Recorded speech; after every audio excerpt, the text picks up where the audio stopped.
네, 사법부를 존중합니다. 하지만 지난주 이재명 대표의 공직선거법 사건 1심 판결을 보면 도저히 좀 수긍하기 어려운 부분이 있습니다. 당시 재판부가 왜 대법원 전원 합의체 판결 취지를 따르지 않았는가 하는 부분입니다. 법률 최고 해석기관인 대법원은 이미 공직선거법 250조 1항의 대상이 되는 행위의 범위에 대해서 구체적인 기준을 제시하고 있습니다.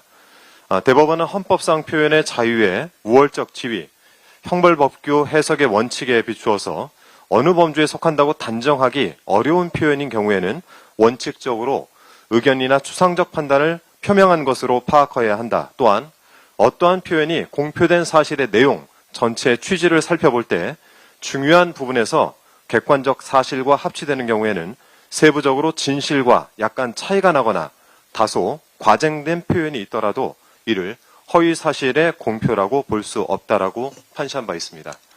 그런데 1심 재판부는 이를 사실상 무시한 판결을 내렸습니다. 판결문은 유권자에게 주는 인상을 여러 차례 언급하면서 판단의 기준으로 삼고 있습니다. 저는 이걸 오히려 판사 개인적인 시각을 투영해 검찰이 왜곡 날조한 기소 내용을 수용했다라고 보는 것이 더 자연스럽지 않을까 싶습니다.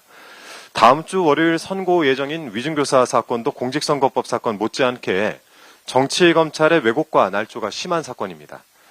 이재명 대표와 김진성 간 전체 통화 내용을 자세히 들여다보면 김진성 씨가 KBS 측과 김병량 시장 사이에 고소 취소 협의를 이미 알고 있었다는 점을 확인할 수 있습니다. 2002년 최초로의 법정 증언으로 확인된 고소 취소 약속 자체는 부정했지만 약속이 이루어지기 전 단계이자 약속을 성사시키기 위해서 필요한 협의 사실은 부정하지 않았습니다. 김진석 씨는 오히려 예예예 라면서 호응을 했고 누가 고소 취소 협의를 위해서 통화를 했느냐라는 질문에는 거기까지는 이라면서 누군가 연결되었을 텐데 그게 누군지는 모른다라고 말했습니다. 심지어 교감이 있었다고까지 하면서 고소 취소 협의 과정에서 있었던 긍정적인 인식과 기억을 표현했습니다. 그런데 검찰은 이 같은 김진성 씨의 발언 등을 쏙 빼고 통화 내용을 왜곡했습니다.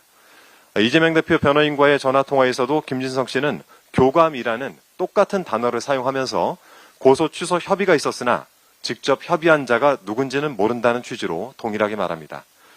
검찰이 수사기록 목록에도 써놓지 않고 사실상 숨겼던 녹음 파일이 바로 이 통화 내용입니다.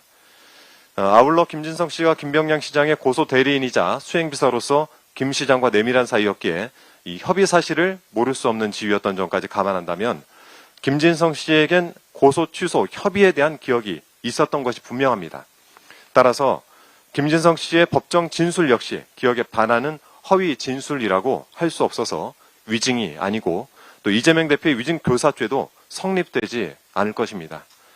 오는 25일 법원에 현명하고 공정한 판단을 기대하겠습니다. 이상입니다.